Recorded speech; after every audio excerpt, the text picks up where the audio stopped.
ഭരണവിരുദ്ധ വികാരം ഉണ്ടാവുകയാണെങ്കിൽ അതിനെ മറികടക്കുന്നതിന് വേണ്ടി പ്രചാരണ വേളയിൽ എന്തൊക്കെ കാര്യങ്ങൾ തിരിച്ച് പറയാം എന്നാണ് പ്രതീക്ഷിക്കുന്നത്? ഭരണവിരുദ്ധ വികാരമല്ല, ഭരണാനുകൂല വികാരം ഉണ്ടാവും. സ്ത്രീകൾക്ക് വേണ്ടി ഈ മണ്ഡലത്തിൽ എന്താണ് ഉള്ളത്? ഒരു 10-25 വർഷക്കാലമായി അദ്ദേഹം ഇവിടെ മണ്ഡലത്തെ പ്രതിനിധാനം ചെയ്യുകയാണ്. പക്ഷേ ശൈല ടീച്ചറെ പോലെയുള്ള സ്ത്രീ നേതാക്കൾ കേരളത്തിൽ ഉയർന്നു വന്നപ്പോൾ ഉണ്ടായിട്ടുള്ളൊരു മാറ്റം എന്ന് പറയുന്നത് ഏത് വിഷയത്തെക്കുറിച്ചുള്ള പ്രതികരണത്തിലും പുരുഷന്മാരായ നേതാക്കൾ പലരും ഉപയോഗിക്കുന്ന അബ്യൂസീവ് വാക്കുകളൊന്നും വരുന്നില്ല. ഒരു തരത്തിലും നമുക്ക് റെസ്പോണ്ട് ചെയ്യാതിരിക്കാൻ കഴിയില്ല എന്നൊരു തരത്തിൽ വരുമ്പോഴേ നമ്മളങ്ങനെ പ്രതികരിക്കാറുള്ളൂ. ലൈംഗികത എന്ന് പറയുന്നത് നമ്മൾ തുടരുകയും മനുഷ്യവംശത്തിൻ്റെ വർധനവിനും അവരുടെ കൂട്ടായ ഇടപെടലിനും ഏറ്റവും അത്യന്താപേക്ഷിതമാണ്. നമ്മൾ ഭക്ഷണം കഴിക്കുന്നത് പോലെ പുരുഷൻ എനിക്ക് ഇങ്ങനത്തെ സ്ത്രീ വേണം, ഇത്ര ഇത് വേണം, സ്ത്രീധനം വേണം എന്നൊക്കെ പറയുമ്പോൾ, വിദ്യാഭ്യാസം വേണം എന്നൊക്കെ പറയുമ്പോൾ സ്ത്രീക്കും ഡിമാൻഡ് ഉണ്ടാവണം. പെണ്ണ് കാണാൻ വരുന്ന സമയത്ത് വിവാഹം മുന്നോട്ട് പോകണം. പെണ്ണ് കാണാൻ വന്നപ്പോൾ എനിക്ക് ആണ് കാണാൻ പോകണമെന്ന് തിരിച്ചു പറഞ്ഞില്ല. നമുക്കങ്ങനെ പ്രത്യക്ഷത്തിൽ പറയാൻ പറ്റാത്തൊരു സാമൂഹ്യ സാഹചര്യം ഉണ്ടായതുകൊണ്ട് മാത്രം പ്രത്യക്ഷത്തിൽ പറഞ്ഞില്ല.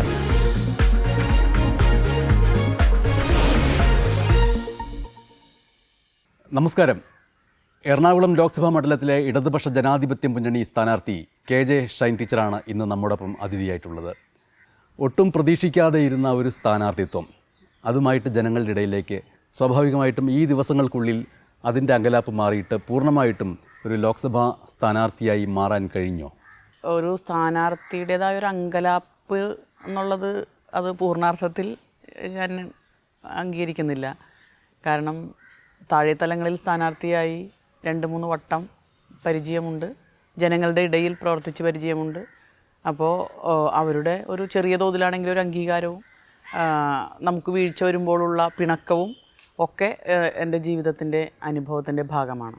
അപ്പോൾ അതുകൊണ്ട് പിന്നെ ഒരു വലിയ ക്യാൻവാസ്, ഒരു ചെറിയ ക്യാൻവാസിൽ നിന്ന് ഒരു വലിയ ക്യാൻവാസിലേക്ക് പോകുമ്പോഴുള്ള ഒരു ചെറിയൊരു ഇത് മാത്രമേ ഉള്ളൂ. അല്ലാതെ ഒരു അങ്കലാപ്പ് എന്നുള്ള രീതിയിലേക്കില്ല.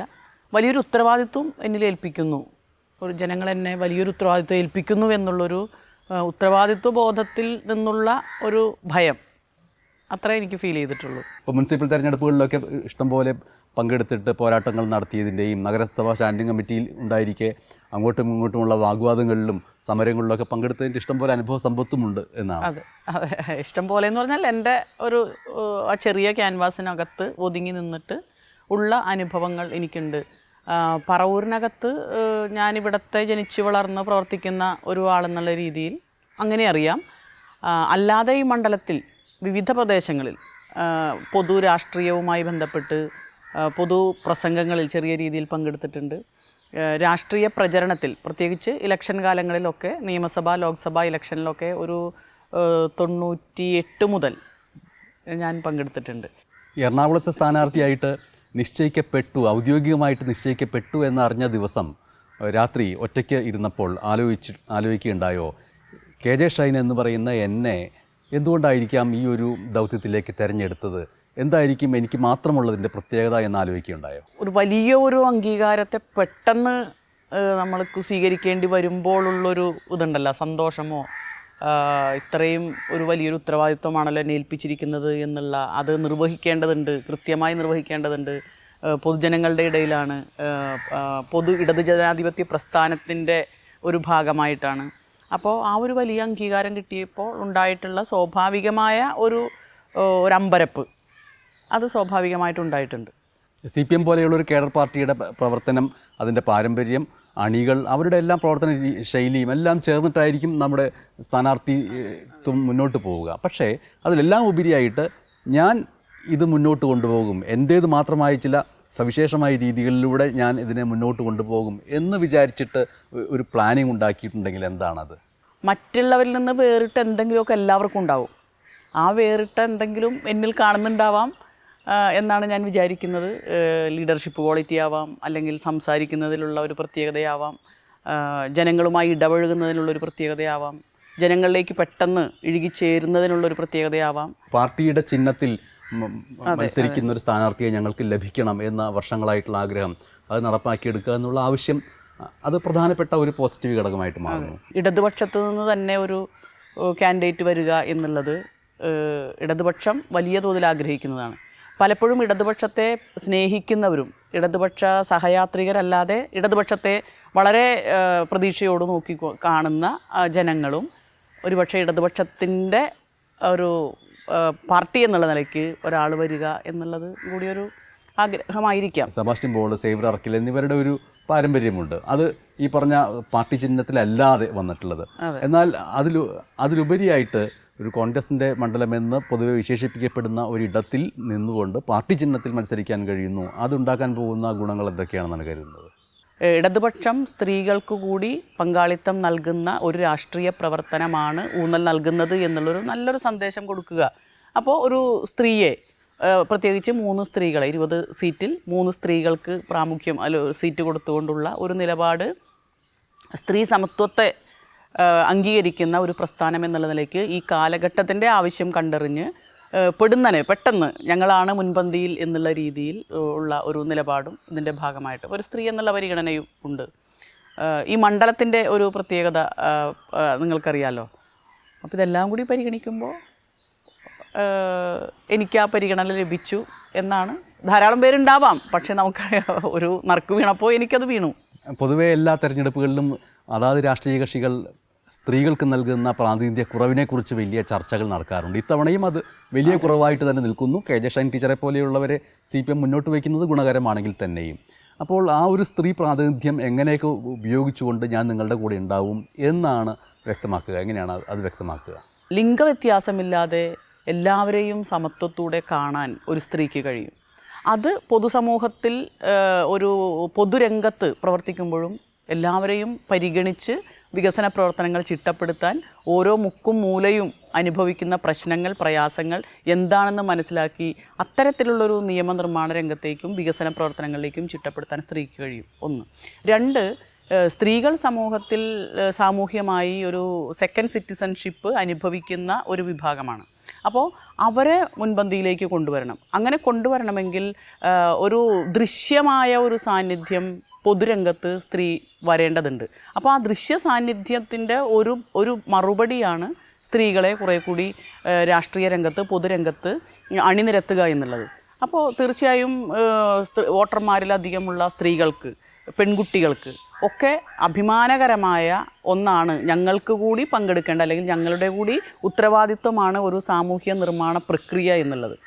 അപ്പോൾ അതും രണ്ടാമത്തെ ഒരു സവിശേഷമായ ഒരു ഊന്നലാണ് ഇടതുപക്ഷം കൊടുത്തിരിക്കുന്നത്. കെ ജെ ഷൈൻ ടീച്ചറെ സ്ഥാനാർത്ഥിയായി പ്രഖ്യാപിച്ച നിമിഷം മുതൽ ഈ നിമിഷം വരെയും പൊതുവേ അപരിചിതത്വം എന്ന വാക്കാണ് ഏറ്റവും കൂടുതൽ ഉപയോഗിക്കപ്പെട്ടിട്ടുള്ളത്. പക്ഷേ ഓരോ ദിവസം കഴിയുന്തോറും ആ അപരിചിതത്വം മാറി ഏറ്റവും പരിചയമുള്ളൊരു മുഖമായിട്ട് മാറുന്നതിന് വേണ്ടി എന്തൊക്കെ ചെയ്യാൻ കഴിയുമെന്നാണ് കരുതുന്നത്? നമ്മളെല്ലാവരും പരിചയപ്പെടുന്നത് ഒന്ന് മാധ്യമങ്ങളിലൂടെ ഒരു റീച്ച്, പിന്നെ നമ്മുടെ എന്തെങ്കിലും സവിശേഷമായ ഒരു പ്രത്യേകത, അതൊക്കെ നമ്മുടെ സാമൂഹ്യ പ്രവർത്തനത്തിലുള്ള ഇടപെടൽ, അതൊക്കെ ഈ മറ്റുള്ളവരിലേക്ക് നമ്മൾ ഇന്ന ആളാണ് എന്നറിയുന്നതിലേക്ക് സഹായിക്കുന്ന ഒട്ടേറെ കാര്യങ്ങളാണ്. ഇപ്പോൾ ഞാൻ സ്ഥാനാർത്ഥിയായി 20 പേരിൽ ഒരാളായി കഴിയുമ്പോൾ പെട്ടെന്ന് അത് നോട്ട് ചെയ്യപ്പെടും. അതിനു മുൻപും ഞാനിവിടെ ഉണ്ടായിരുന്നു. ഞാൻ എൻ്റെ സാമൂഹ്യ പ്രവർത്തനവും രാഷ്ട്രീയ പ്രവർത്തനവുമായിട്ടൊരു 10-25 വർഷമായി ഇവിടെ പ്രവർത്തിക്കുന്നു.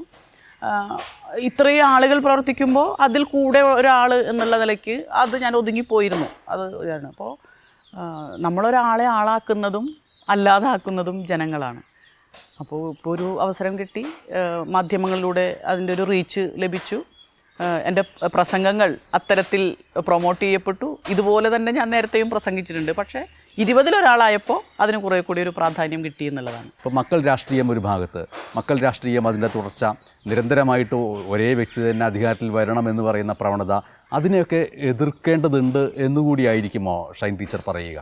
പരമ്പരാഗതമായ രീതിയിൽ ഒരാളെ പിന്തുടർന്ന് അയാളുടെ തലമുറ വരിക എന്നുള്ളതിനേക്കാൾ മറ്റുള്ളവർക്ക് കൂടി അവസരം കൊടുക്കുന്ന ഒരു സാധ്യത ജനാധിപത്യത്തിലുണ്ട്. ആ സാധ്യത ജനങ്ങൾ ഉപയോഗിക്കണം എന്നുള്ളതാണ്.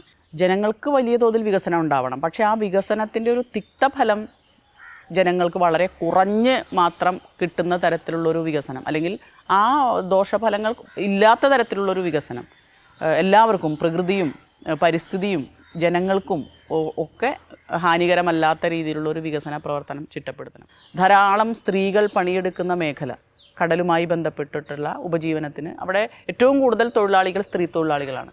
അപ്പോൾ അവരനുഭവിക്കുന്ന പ്രശ്നങ്ങൾ, ഇപ്പോൾ ഈ മണ്ഡലത്തിൻ്റെ വിവിധ മേഖലകളിൽ പര്യടനവുമായി ബന്ധപ്പെട്ട് പോകുമ്പോൾ അവരുടെ തൊഴിൽ മേഖല, എല്ലാ തൊഴിൽ മേഖലയിലും കാണാൻ സാധിച്ചിട്ടുണ്ട്. അവിടെയൊക്കെ ഈ ചെറിയ ചെറിയ വ്യവസായങ്ങൾ, വീടുമായി ബന്ധപ്പെട്ടിട്ടുള്ള ചെറിയ ചെറിയ ഫാക്ടറികൾ, പീലിംഗ് ഷെഡുകൾ, ഇവിടെയൊക്കെ പോകുമ്പോൾ അവിടെയൊക്കെ തൊഴിലാളികൾ ബഹുഭൂരിഭാഗവും സ്ത്രീകളാണ്.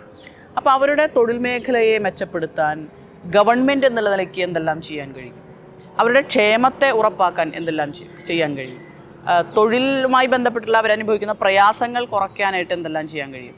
അപ്പോൾ അത്തരത്തിലുള്ള കാര്യങ്ങൾ ചർച്ച ചെയ്യപ്പെടണം. ജനങ്ങൾക്കിടയിലേക്ക് ചെല്ലുമ്പോൾ സ്വാഭാവികമായിട്ടും വികസനത്തിൽ ഉപരിയായിട്ടുള്ള ചില സംശയങ്ങൾ അവർ തിരിച്ചു ചോദിച്ചു എന്ന് വന്നേക്കും. പ്രത്യേകിച്ചും ജയിപ്പിച്ചു വിട്ട് കഴിഞ്ഞാൽ ഒരു ഫെഡറൽ മതനിരപേക്ഷ ഭരണകൂടം ഉണ്ടാക്കിയെടുക്കാൻ എന്ത് ഉറപ്പാണ് ഉള്ളത് എന്നുള്ള ചോദ്യം വന്നാൽ എന്തായിരിക്കും മറുപടി? നമ്മുടെ അടിത്തറ സംരക്ഷിക്കണമെന്ന് ആവശ്യപ്പെട്ടുകൊണ്ട് നടക്കുന്ന ആദ്യത്തെ തെരഞ്ഞെടുപ്പാണ് എന്ന് വേണമെങ്കിൽ ഈ 18ാം ലോക്സഭാ തെരഞ്ഞെടുപ്പിനെ പറയാം. കാരണം നിങ്ങൾ സൂചിപ്പിച്ചതുപോലെ ഇന്ത്യ എന്ന് പറയുന്ന ഒരു സവിശേഷമായ ഒരു രാജ്യം, ഇന്ത്യക്ക് മാത്രമുള്ള ചില സവിശേഷതകൾ, ഏറ്റവും വലിയ ജനാധിപത്യ രാജ്യം, ആ ജനാധിപത്യ പ്രോസസ്സ് ഏറ്റവും വിപുലമായി വലിയ തോതിൽ നടത്തുന്ന ഒരു രാജ്യം, അതുമാത്രമല്ല എല്ലാ ജനങ്ങളെയും ഉൾക്കൊള്ളുന്നത്, മതനിരപേക്ഷം, സെക്യുലറിസം നമ്മുടെ ഒരു പ്രത്യേകത, നമ്മുടെ ഒരു സവിശേഷതയാണ്. അതുപോലെ തന്നെ പരമാധികാര രാജ്യമാണ് എന്നുള്ളത് ഒരു സവിശേഷതയാണ്. ജനാധിപത്യം തന്നെ ഏറ്റവും വലിയ സവിശേഷത ഉള്ള ഒരു രാജ്യമാണ്. സോഷ്യലിസം നമ്മൾ മുന്നോട്ട് വയ്ക്കുന്ന വലിയ പുരോഗമനപരമായ ഉദാത്തമായൊരു ആശയമാണ്. അപ്പോൾ ഈ പ്രധാനപ്പെട്ട 3-4 ആശയങ്ങൾ, ഈ ആശയങ്ങളാണ് നമ്മുടെ രാജ്യത്തിൻ്റെ ഏറ്റവും സവിശേഷമായ ബേസ്മെൻ്റ് എന്ന് പറയുന്നത്. അതിലൂന്നിയിട്ടാണ് സ്വാതന്ത്ര്യവും സമത്വവും നീതിയും സാഹോദര്യവും ഈ 4 പ്രധാനപ്പെട്ട ആണിക്കല്ലുകൾ വരുന്നത്. പിന്നെ അതിൻ്റെ ഒരു എക്സ്റ്റൻഷനാണ് ഫണ്ടമെൻ്റൽ റൈറ്റ്സും ഡിറക്റ്റീവ് പ്രിൻസിപ്പിൾസും ഒക്കെ വരുന്നത്. അപ്പോൾ ഇത് എല്ലാ ജനങ്ങളുടെയും, ഈ രാജ്യത്ത് ജീവിക്കുന്ന മതവിശ്വാസിയായിട്ടുള്ളവരുടെയും ഇല്ലാത്തവരുടെയും എല്ലാവരുടെയും പ്രധാനപ്പെട്ട ഒരു അടിസ്ഥാന മൂല്യത്തിൻ്റെ എന്താ പറയുക, ഒരു മൂലക്കല്ലാണ് ഇന്ത്യയുടെ ഭരണഘടന എന്ന് പറയുന്നത്. ആ ഭരണഘടന ഇല്ലാതാകാൻ പോകുന്ന തരത്തിലുള്ള സംഭവങ്ങളും പ്രവർത്തനങ്ങളും റൂളിംഗ് പാർട്ടിയിൽ നിന്ന് വരികയാണ്. അപ്പോൾ അത് ഈ തെരഞ്ഞെടുപ്പ് നേരിടുന്ന ഏറ്റവും വലിയ ഒരു ഭീഷണിയാണ്. ഈ തെരഞ്ഞെടുപ്പിനകത്ത് നിശ്ചയമായും ചർച്ച ചെയ്യപ്പെടേണ്ട ഏറ്റവും പ്രധാനപ്പെട്ട നമ്പർ 1 ആയിട്ടുള്ള ഒരു വിഷയം ഇതുതന്നെയാണ്. നമ്മുടെ രാജ്യം, നമ്മൾ ഉയർത്തിപ്പിടിക്കുന്ന ജനാധിപത്യ മൂല്യങ്ങൾ, ഭരണഘടനാ മൂല്യങ്ങൾ, അത് നിലനിർത്തുക. ഷൈൻ ടീച്ചർ ജനങ്ങൾക്കിടയിൽ സംസാരിക്കുമ്പോൾ സ്വാഭാവികമായിട്ടും തിരിച്ചുള്ള ചോദ്യങ്ങൾ വരും. അതേ ഫാസിസത്തിൻ്റെ അനുരണനങ്ങൾ ഇവിടെ ഉണ്ട് എന്നുള്ളത്, പ്രത്യേകിച്ചും PSFയെ പറയുമ്പോൾ അല്ലെങ്കിൽ സിദ്ധാർത്ഥൻ്റെ കൊലപാതകത്തെക്കുറിച്ച് പറയുമ്പോൾ ഒക്കെ അതൊക്കെ ഒരു നെഗറ്റീവ് ഫാക്ടേഴ്സായിട്ട് വരില്ലേ? ഭരണകൂടവും നിലവിലുള്ള കോർപ്പറേറ്റുകളും തമ്മിലുള്ള ഒരു ബാന്ധവം, അതിപ്പോൾ ഇലക്ട്രൽ ബോണ്ടിൻ്റെ കാര്യത്തിൽ നമ്മൾ കണ്ടു. അത് വെളിപ്പെടുത്തണം എന്ന് കോടതിയിൽ ഇപ്പോൾ CPM ഒക്കെ ആവശ്യപ്പെട്ട്, ഇടതുപക്ഷ പാർട്ടികളൊക്കെ ആവശ്യപ്പെട്ട് ധാരാളം ഹർജികൾ അതുമായി വന്നിട്ടുണ്ട്. അപ്പോൾ അത് വെളിവാക്കുന്ന, അതാണ് ഫാസിസം. ബാക്കി സമൂഹത്തിലുണ്ടാകുന്ന കൊലപാതകങ്ങളടക്കം നമ്മൾ തള്ളിപ്പറയേണ്ടത് തന്നെയാണ്. അത് പരിശോധിച്ച് അത്തരം തെറ്റുകൾ ചെയ്യുന്ന ആരാണെങ്കിലും അത് രാഷ്ട്രീയത്തിന് അതീതമായി ചർച്ച ചെയ്യപ്പെടുകയും നിയമത്തിൻ്റെ മുന്നിൽ കൊണ്ടുവരികയും തക്ക ശിക്ഷ കൊടുക്കുകയും ചെയ്യേണ്ടതാണ്. അപ്പം അത്തരം ക്യാമ്പസ് കൊലപാതകങ്ങൾ ധാരാളം ഇവിടെ നടന്നിട്ടുണ്ട്. SFI മാത്രമല്ല, KSUവിൻ്റെ പേരിൽ ധാരാളം നടന്നിട്ടുണ്ട്. എത്രയോ SFI നേതാക്കന്മാർ കൊല ചെയ്യപ്പെട്ടിരിക്കുന്നു. അപ്പോൾ അതൊന്നും നമ്മൾ അങ്ങോട്ടും ഇങ്ങോട്ടും പറഞ്ഞ് ന്യായീകരിക്കുകയല്ല. അതിന് കൃത്യമായ നിയമ നടപടികൾ എടുത്ത് കുട്ടികളെ അത്തരത്തിലുള്ളൊരു വീക്ഷണത്തിൽ നിന്ന് മാറ്റി ഒരു മനുഷ്യത്വം ഉയർത്തിപ്പിടിക്കുന്ന ഒരു ക്യാമ്പസും രാഷ്ട്രീയ പ്രവർത്തനവും കൊണ്ടുവരേണ്ടത്. ടീച്ചറായതുകൊണ്ട് അത്തരം ചോദ്യങ്ങൾ എന്നാണ് ഞാൻ സൂചിപ്പിച്ചത്. പ്രത്യേകിച്ചും വടകരയിലൊക്കെ ശൈല ടീച്ചർ മത്സരിക്കുമ്പോൾ ആ മത്സരത്തിൻ്റെ മുകളിൽ ടീച്ചറമ്മ എന്നോ ഒരു വലിയ വാക്ക് വന്നിട്ട് ഒരു വലിയ തണലും ഔഷധത്തിൻ്റെ ഒരു ഛായയൊക്കെ ഉണ്ടാക്കുന്നുണ്ട്.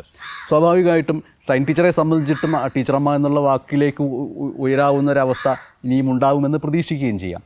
പക്ഷേ ശൈല ടീച്ചറെ പോലെയുള്ള സ്ത്രീ നേതാക്കൾ കേരളത്തിൽ ഉയർന്നു വന്നപ്പോൾ ഉണ്ടായിട്ടുള്ളൊരു മാറ്റം എന്ന് പറയുന്നത് ഏത് വിഷയത്തെക്കുറിച്ചുള്ള പ്രതികരണത്തിലും പുരുഷന്മാരായ നേതാക്കൾ പലരും ഉപയോഗിക്കുന്ന അബ്യൂസീവ് വാക്കുകളൊന്നും വരുന്നില്ല. ഒരു മാനവിക ബോധമുള്ള സ്ത്രീത്വത്തിൻ്റെ പ്രതിഫലനമായിട്ട് എലഗൻ്റായ അന്തസ്സുള്ള പ്രതികരണമാണ് ഇതുവരെയും ശൈല ടീച്ചർ അടക്കമുള്ള സ്ത്രീ നേതാക്കളിൽ നിന്ന് വരുന്നത്. അതിൻ്റെ ഒരു തുടർച്ച ഷൈൻ ടീച്ചർ കാണുന്നുണ്ടോ സ്വയം? തീർച്ചയായിട്ടും ശൈലജ ടീച്ചറെയൊക്കെ വലിയ ബഹുമാനത്തോടുകൂടി, ആരാധനയോടുകൂടിയാണ് എല്ലാവരും കക്ഷി രാഷ്ട്രീയത്തിനപ്പുറത്ത് കാണുന്നത്. തീർച്ചയായിട്ടും ടീച്ചറുടെ ഒരു പ്രതികരണം വളരെ ഞങ്ങളെപ്പോലുള്ള വളർന്നു വരുന്ന ചെറിയ ആളുകൾക്ക് വലിയ പ്രചോദനമാണ്. അങ്ങനെ ആവാൻ പരമാവധി എനിക്ക് എന്തെങ്കിലും ഒരു എന്താ പറയുക, ഒരു അവസരം കിട്ടിയാൽ അങ്ങനെ ആകണം. ടീച്ചർ സംസാരിക്കുന്നത് പോലെ സംസാരിക്കാൻ കഴിയണം, പ്രതികരിക്കുന്നത് പോലെ പ്രതികരിക്കാൻ കഴിയണം എന്നൊക്കെ വലിയൊരു ആഗ്രഹമുണ്ട്. ഒരമ്മ എന്നുള്ള നിലയ്ക്ക് എല്ലാവരെയും ഒരേപോലെ കരുതുന്ന ഒരു മാതൃത്വം, സ്നേഹം, കരുതൽ, ഇതൊക്കെ സ്ത്രീകൾക്കുണ്ട്. അപ്പോൾ അതുകൊണ്ട് തന്നെ ഒരു അബ്യൂസീവായിട്ടുള്ള വാക്കുകൾ വളരെ വിരളമായിട്ടേ സ്ത്രീകൾ ഉപയോഗിക്കാറുള്ളൂ. അത് തിരിച്ചിങ്ങോട്ട് ഒരു തരത്തിലും നമുക്ക് റെസ്പോണ്ട് ചെയ്യാതിരിക്കാൻ കഴിയില്ല എന്നൊരു തരത്തിൽ വരുമ്പോഴേ നമ്മളങ്ങനെ പ്രതികരിക്കാറുള്ളൂ. ഇനി അത്തരം സന്ദർഭങ്ങളിൽ അത് പ്രതികരിക്കുകയും വേണം. ചില സന്ദർഭങ്ങളിൽ നമ്മളങ്ങനെ പ്രതികരിക്കേണ്ടി വരും.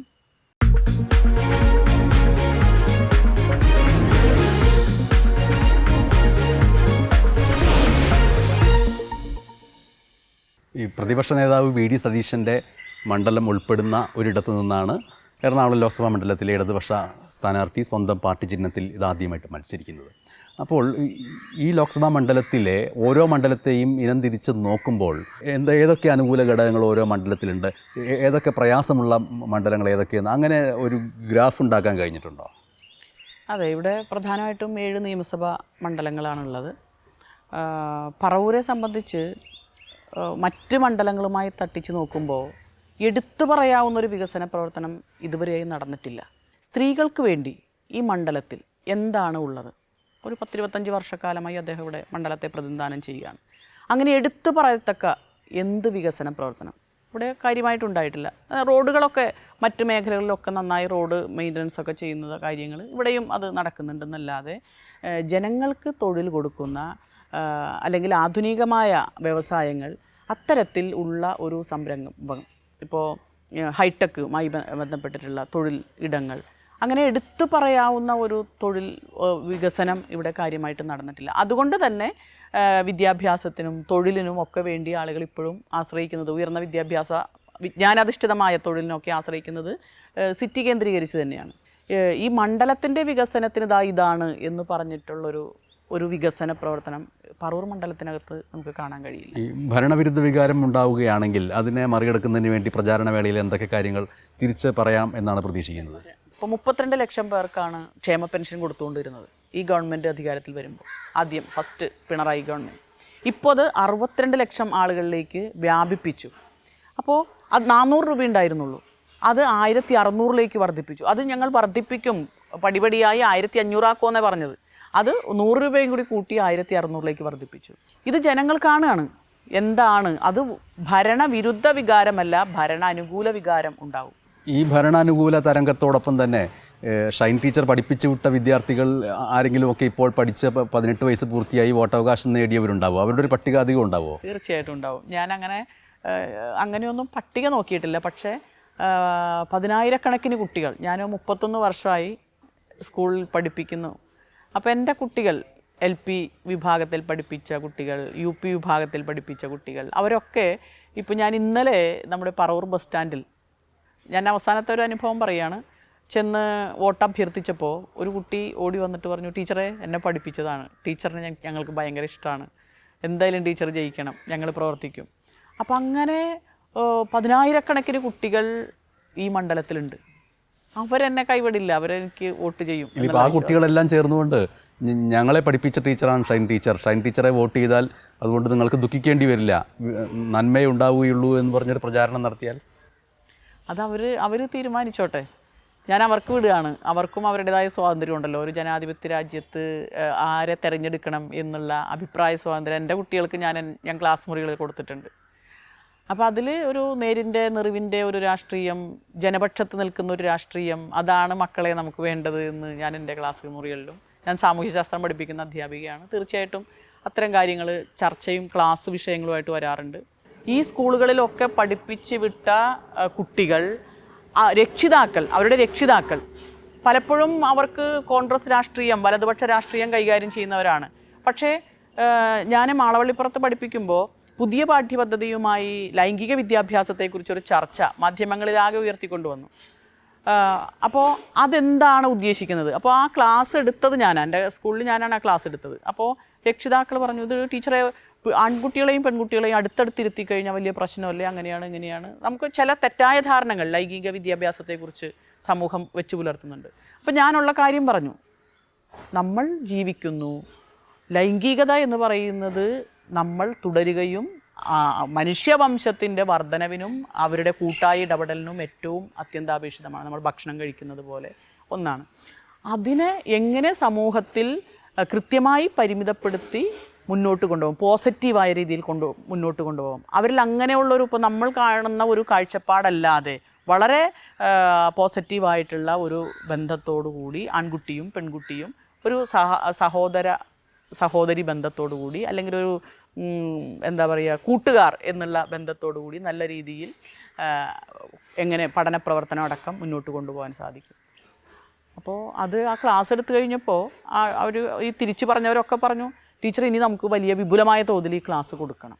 അവസാനമായിട്ട് ഷൈൻ ടീച്ചർ ഇപ്പോൾ ഈ നിമിഷം ഒരു സ്ഥാനാർത്ഥിയായിട്ട് വോട്ടർമാരുടെ മുമ്പിലേക്ക് വരുന്നു.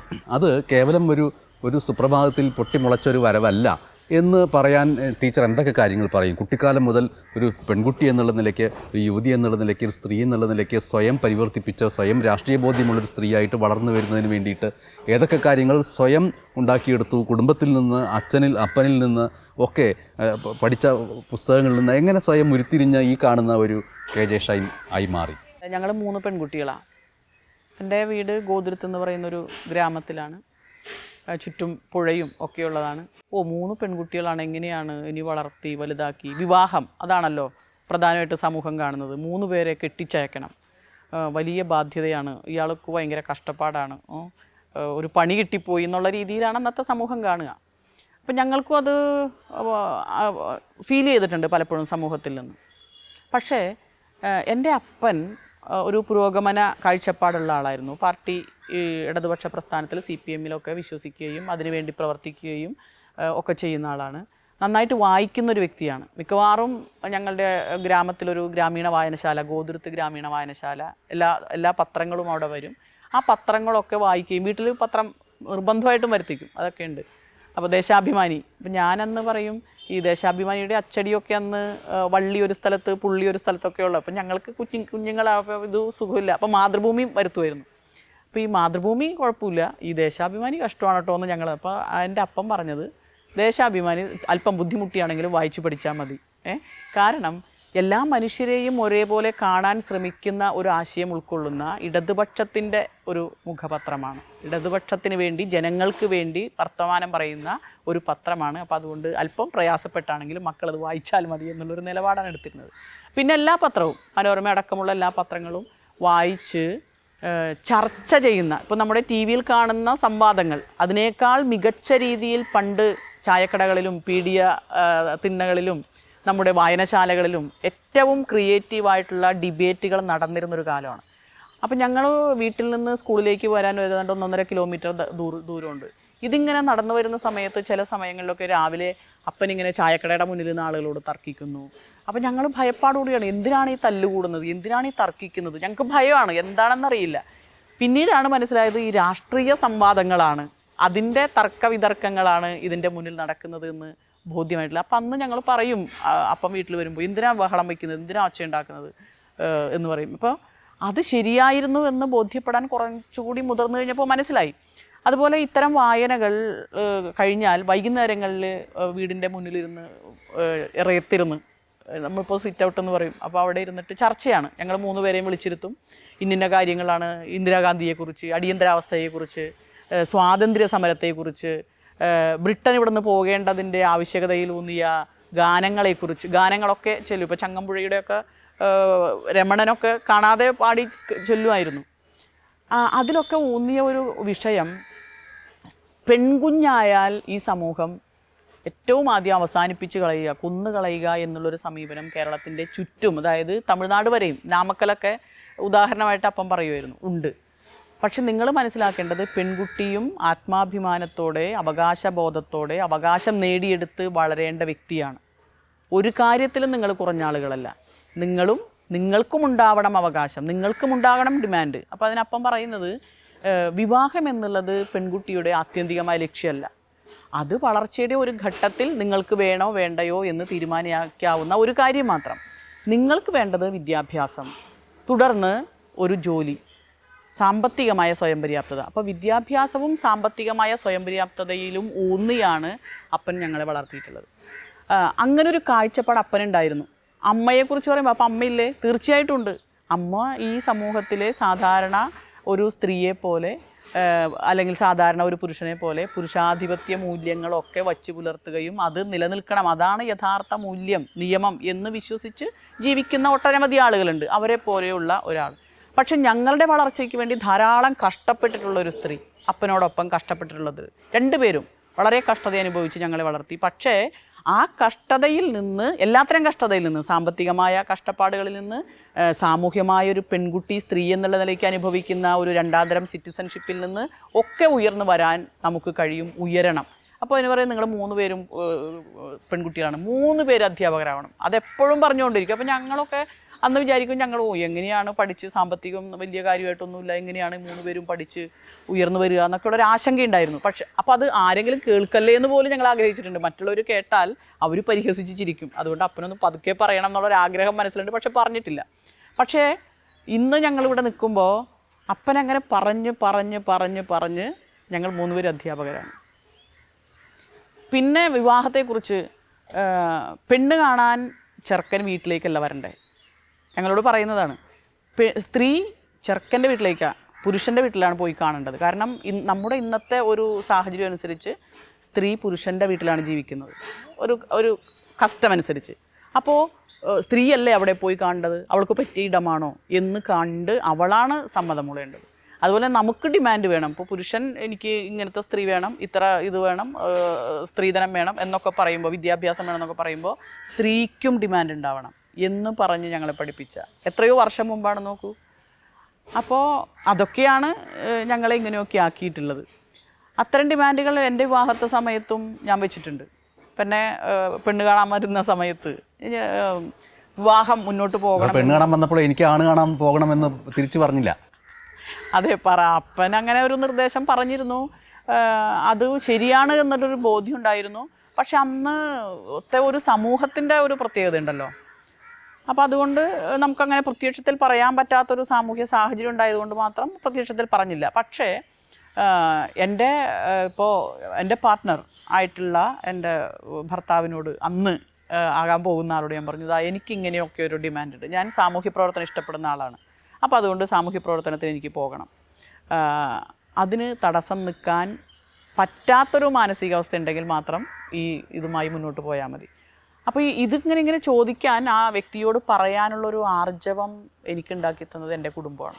എന്തായാലും ഒരു സർപ്രൈസ് കാൻഡിഡേറ്റായിട്ട് വന്ന KJ ഷൈൻ ടീച്ചർ ഒരു സർപ്രൈസ് വിജയം നേടിക്കൊണ്ട് പാർലമെൻറ്റിലെത്തിയാൽ അപ്പൻ്റെ അഭിലാഷം പോലെ ചായക്കടയിൽ ഇരുന്നിട്ട് തർക്കവിതർക്കങ്ങൾ നടത്തിയതുപോലെ ഇംഗ്ലീഷിലും ഹിന്ദിയിലും വളരെ സ്ഫുടമായിട്ട് പാർലമെൻറ്റിൽ തർക്കവിതർക്കങ്ങൾ നടത്താൻ കഴിയുമോ?